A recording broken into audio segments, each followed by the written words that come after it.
এইখন আহিছে ড্ৰাইভাৰজনৰ লগৰ সেই মানুহ ঘৰৰ ল'ৰাটো ড্ৰাইভাৰজনৰ লগৰ আৰু ড্ৰাইভাৰজনে ক'ৰবাত বেমাৰী এজন থ'বলৈ আহিছিল আহি পেলাই ভাবিলে লগৰ ল'ৰাটোক মাত এষাৰ দি যাওঁ হ'ব পাৰে মানে অনুমান প্ৰমাণো মিছা হ'ব পাৰে যেতিয়া প্ৰত্যক্ষ প্ৰমাণ গ্ৰহণযোগ্য নহয় অনুমান প্ৰমাণ গ্ৰহণযোগ্য নহয় আৰু উপমান প্ৰমাণ গ্ৰহণযোগ্য নহয় তেতিয়া ভাৰতীয় দৰ্শনে কৈছে এটা প্ৰমাণ আছে শেষ যিটো সবে মানিব লাগিব বাউণ্ড সেইটো হৈছে শব্দ প্ৰমাণ বা শাস্ত্ৰৰ প্ৰমাণ শাস্ত্ৰ মানে কোনখন শাস্ত্ৰ মানিব ইয়াত দিছে তিনটা প্ৰস্থান খুব ভালকৈ শুনিব তিনটা প্ৰস্থান মানে তিনটা মাৰ্গ প্ৰস্থান মানে মাৰ্গ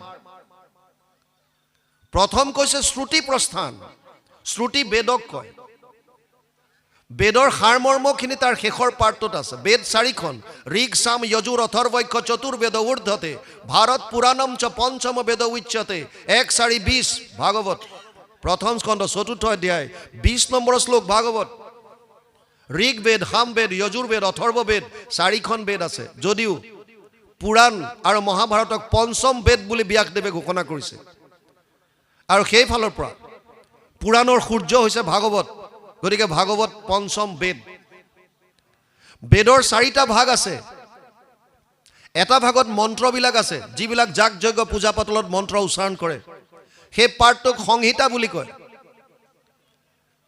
তাৰ পিছৰ অংশটোত য'ত বিধিবিলাক আছে নিয়মবিলাক কেনেকৈ যাগ যজ্ঞ পূজা পাতল কৰিব কোনটো মন্ত্ৰ ক'ত গাব এই বিধিবিলাক য'ত আছে তাক ব্ৰাহ্মণ্য বুলি কয় তাৰ পিছৰ অংশটোক আৰণ্যক বুলি কয় আৰু শেষৰ পাৰ্টটোক বেদান্ত বুলি কৈছে বেদৰ অন্তত যিখিনি আছে যাক উপনিষদ বুলি কয় বেদৰ অন্তত থকাৰ কাৰণে বেদান্ত বুলি কৈছে বেদৰ সাৰমৰ্ম যদি জানিব বিচাৰিছে তেতিয়াহ'লে উপনিষদ অধ্যয়ন কৰিব লাগিব সেইকাৰণে শ্ৰুতি প্ৰস্থানত উপনিষদক ৰাখিছে বেদান্ত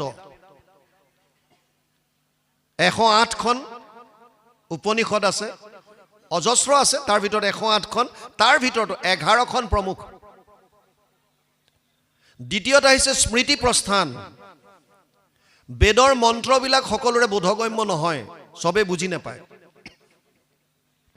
সেইকাৰণে ঋষিসকলে তেওঁলোকৰ স্মৃতি শক্তিৰ দ্বাৰা আন কিছুমান গ্ৰন্থ ৰচনা কৰিলে তাৰ নাম দিলে স্মৃতি গ্ৰন্থ স্মৃতি গ্ৰন্থৰ এখন হৈছে মহাভাৰত আৰু বহুত আছে মনুস্মৃতি যাজ্ঞবল্ক স্মৃতি বহুত আছে কিন্তু মেইন হৈছে মহাভাৰতৰ কথা ইয়াত আহিছে মহাভাৰতৰ ভীষ্ম পৰ্বৰ 25 অধ্যায়ৰ পৰা 42 অধ্যায়লৈ 18টা অধ্যায় 700 শ্লোক এইখিনি সুকীয়াকৈ উলিয়াই আনি এখন গ্ৰন্থৰ নাম দিছে শ্ৰীমদ ভগৱত গীতা যাক আমি গীতা বুলি কওঁ গীতা মহাভাৰতৰ ভিতৰৰ বস্তু গতিকে স্মৃতি প্ৰস্থানত প্ৰামাণিক গ্ৰন্থ হিচাপে গীতা শাস্ত্ৰখন ৰাখিছে গীতাত যদি আছে মানিব লাগিব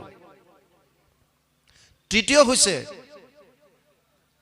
উপনিষদ পাঠ কৰিলে কেতিয়াবা কেতিয়াবা আপোনালোকে যিসকলে অধ্যয়ন কৰিছে গম পাব কৰবাত খোকোজা লাগিব কৰবাত অগ্নিকে আত্মা বুলি ক'লে কৰবাত বৰুণক ক'লে কৰবাত ইন্দ্ৰক ক'লে খেলিমেলি লাগি যায় তাৰ ন্যায় দিবৰ কাৰণে জাজমেণ্ট দিবৰ কাৰণে 555টা সূত্ৰ আন এখন গ্ৰন্থ ব্যাসদেৱে ৰচনা কৰিলে নাম দিলে ব্ৰহ্মসূত্ৰ আত্মা পৰমাত্মাক জানিবৰ কাৰণে 555টা সূত্ৰৰ আন এখন গ্ৰন্থ ৰচনা কৰিলে নাম দিলে ব্ৰহ্মসূত্ৰ ন্যায় প্ৰস্থানত ব্ৰহ্মসূত্ৰক ৰাখিছে তাৰ মানে প্ৰামাণিক গ্ৰন্থ হিচাপে এই অজস্ৰ গ্ৰন্থৰ মাজত তিনি ধৰণৰ গ্ৰন্থ দিলে এক দিলে উপনিষদ শ্ৰুতি এক দিলে গীতা আৰু এক দিলে ব্ৰহ্মসূত্ৰ এতিয়া তাত্ত্বিক কথাটো বুজক বেদান্ত উপনিষদ যিজন ব্যাসদেৱে বেদৰ বিস্তাৰ কৰিছে সেইজনে ভাগৱতত লিখিছে সৰ্ব বেদান্ত সাৰম হি শ্ৰী ভাগৱতম ইষ্যতে য়স্য ৰসামৃত তৃপ্তস্য নান অন্যত্ৰ ৰতি ক্বচিত 12 13 15 দ্বাদশ স্কন্ধ ত্ৰয়োদশ অধ্যায় 15 নম্বৰ শ্লোক ভাগৱত তাৰ মানে শ্ৰুতি প্ৰস্থান যদি বেদান্ত হয় বেদান্তৰ আকৌ সাৰমৰ্ম হৈছে ভাগৱত গতিকে ভাগৱত এখন প্ৰামাণিক গ্ৰন্থ বুজি পালে ভাগৱত এখন প্ৰামাণিক গ্ৰন্থ আমাৰ সনাতন ধৰ্মৰ দ্বিতীয়খন হৈছে গীতা ভাগৱত আৰু গীতা তৃতীয়খন হৈছে ব্ৰহ্মসূত্ৰ কিন্তু গৰুড় পুৰাণত ব্যাসদেৱে নিজে লিখিলে অৰ্থ অয়ম ব্ৰহ্মসূত্ৰানাম সৰ্ব উপনিষদ মতা। ভাগৱত ব্ৰহ্মসূত্ৰৰ টিকা ভাষ্য, মানে সূত্ৰবিলাকত 555টা সূত্ৰত একোটা একোটা সূত্ৰ আছে মাত্ৰ। অথতো ব্ৰহ্ম জিজ্ঞাসা, ব্ৰহ্ম কোন আমি জানো আহক। অকণমান জন্মাদস্য য়ত এটা সূত্ৰ, যাৰ পৰা সৃষ্টি স্থিতি আৰু পালন হৈছে এটা সূত্ৰ, তাৰ ব্যাখ্যাবিলাক কৰিছে ভাগৱতত। গতিকে ন্যায় প্ৰস্থানৰো মূল টিকা ভাষ্য হিচাপে ভাগৱত আহিল। তাৰমানে আমাৰ হাতত এতিয়া দুখন গ্ৰন্থ প্ৰামাণিক হ'ল, শ্ৰুতি প্ৰস্থান বেদান্ত, বেদান্তৰ সাৰ ভাগৱত, ন্যায় প্ৰস্থান ব্ৰহ্মসূত্ৰ, ব্ৰহ্মসূত্ৰৰ টিকা ভাষ্য ভাগৱত, আৰু স্মৃতি গ্ৰন্থ গীতা। গতিকে আমাৰ হাতত দুখন প্ৰামাণিক গ্ৰন্থ আহিল, এখন হৈছে গীতা, এখন হৈছে ভাগৱত। সেইকাৰণে কোনোবা মহাপুৰুষে লিখি থৈ গ'ল শাস্ত্ৰৰ উত্তম গীতা ভাগৱত। আপোনালোকে জানে শাস্ত্ৰৰ উত্তম গীতা ভাগৱত বুলি লিখি গ'ল। গতিকে এতিয়া আপোনালোকে ৰন্তু শইকীয়া কি কৈছে বাদ দিয়ক, গীতা ভাগৱতে কি কৈছে সেইটো শুনক। ৰন্তু শইকীয়া আজি পাতিছে, আপোনালোক আহিলে প্ৰক্সি মাৰি গুচি যাব। আজি মেইন ভাৱৰীয়া নাই কাৰণে অখৰা কৰিলোঁ, গুচি গ'লোঁ। মানিবও পাৰে নামানিবও পাৰে, কিন্তু গীতা ভাগৱতে কি কৈছে? গীতাত 700 শ্লোক আছে। এটা শ্লোক ধৃতৰাষ্ট্ৰই সঞ্জয়ক সুধিছে। কুৰুক্ষেত্ৰ যুদ্ধৰ প্ৰাক মুহূৰ্তত ব্যাসদেৱ ধৃতৰাষ্ট্ৰৰ ওচৰলৈ আহিছিল, ব্যাসৰ পুত্ৰ ধৃতৰাষ্ট্ৰ, আৰু কৈছিল, হে পুত্ৰ, যদি তুমি ঘৰত থাকি কুৰুক্ষেত্ৰৰ যুদ্ধ চাব বিচাৰিছা, তেতিয়া মই তোমাক উপায় কৰি দিওঁ, তোমাক এটা দিব্য দৃষ্টি দিওঁ, হস্তিনাপুৰত থাকি কুৰুক্ষেত্ৰৰ যুদ্ধ তুমি চাই থাকিব পাৰিবা। ধৃতৰাষ্ট্ৰই ক'লে, নালাগে আৰু এই যুদ্ধৰ বিভীষিকা চোৱাৰ মোৰ ইচ্ছা নাই। আগতেই মই নেদেখিলোঁ, এতিয়া আৰু কি যুদ্ধ চাম, চব মাৰপিট, নিজৰে মৰিব। গতিকে এইবিলাক চোৱাৰ ইচ্ছা নাই, কিন্তু মই শুনিব বিচাৰিম কি কি হৈ আছে। সেইকাৰণে আপোনাৰ ওচৰত এটাই অনুৰোধ, মোৰ সাৰথী সঞ্জয়ক আপুনি এই দিব্য দৃষ্টি দিয়ক। আৰু তেতিয়া সঞ্জয়ক ব্যাসদেৱে দিব্য দৃষ্টি দিলে। সঞ্জয়ক ক'লে, তুমি ঘৰৰ পৰাই অৰ্থাৎ হস্তিনাপুৰত থাকি কুৰুক্ষেত্ৰত কি কি হৈছে চব গম পাই থাকিব। লাইভ টেলিকাষ্ট, তেতিয়াই লাইভ টেলিকাষ্ট দেখুৱাব। আৰু ইণ্টাৰেষ্টিং কথা, এতিয়াতো লাইভ টেলিকাষ্টত খেলুৱৈ বা গান গোৱা মানুহৰ ভাৱটো দেখুৱাব নোৱাৰে। তেতিয়া সঞ্জয়ে ভাৱ পৰ্যন্ত গম পাইছিল, কোনজনৰ ভিতৰত কি ভাৱ চলি আছে সেইটো গম পায়। টেকনিকেলি কিমান ডেভেলপ, আমাৰ নেচাই ভাবে শাস্ত্ৰৰ কথা কি আছে ইয়াত। যিবিলাকে চাব ইয়াৰ পৰাই চব আছে, ইয়াতেই পাইছে চব। তেতিয়াই লাইভ টেলিকাষ্টৰ কথা কৈ থৈ গৈছে। সঞ্জয়ক তেতিয়া ধৃতৰাষ্ট্ৰই সুধিলে, ধৰ্মক্ষেত্ৰে কুৰুক্ষেত্ৰে সমবেত যুজুৎসৱ মামকা পাণ্ডৱ চৈব কিম অকুৰ্বত সঞ্জয়। প্ৰথম অধ্যায় প্ৰথম শ্লোক গীতা।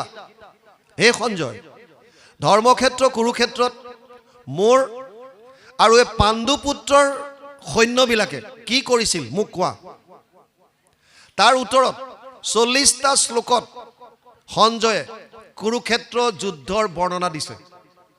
বিশেষভাৱে অৰ্জুন আৰু কৃষ্ণৰ সংবাদ, কৃষ্ণ অৰ্জুন সংবাদৰ বিষয়ে ক'লে 40টা শ্লোকত। 85টা শ্লোকত অৰ্জুনে মনৰ শংকাবিলাক ভগৱান কৃষ্ণৰ ওচৰত প্ৰকাশ কৰিছে, 85টা শ্লোকত। আৰু 574টা শ্লোকত ভগৱান কৃষ্ণই গীতাৰ উপদেশ অৰ্জুনক দিছে।